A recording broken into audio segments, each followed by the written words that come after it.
Salam Indonesia, Anda menyaksikan berita terkini bersama saya, Mades Kudenkarang. Pemirsa, tambahan warga yang terjangkit COVID-19 masih tinggi di Bali pada Jumat 30 Juli 2021. Bahkan jumlahnya lebih tinggi dibandingkan sehari sebelumnya yang mencapai 1.119 orang.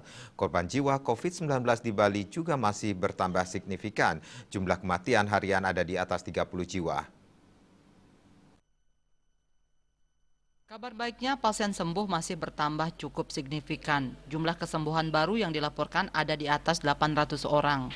Menurut data Satgas Penanganan COVID-19 Bali, per pukul 13.20 WITA terdapat 1.365 kasus baru. Kumulatif kasus yang ditangani Bali mencapai 75.039 orang. Korban jiwa bertambah 37 orang.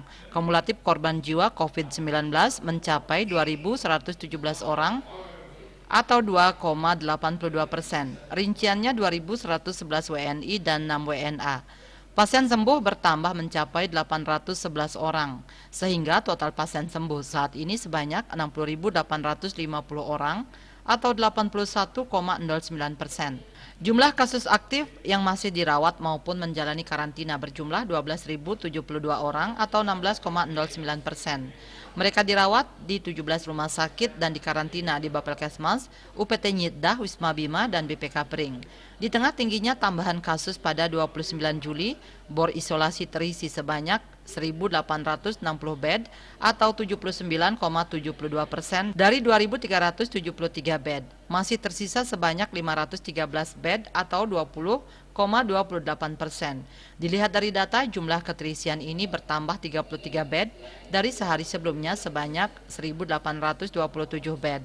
Sedangkan konversi bed isolasi dibandingkan sehari sebelumnya bertambah 117 unit. Untuk bor ICU terisi sebanyak 219 bed atau 59,23% dari 307 bed. Keterisian ICU mengalami penambahan 16 bed dari 203 bed sehari sebelumnya.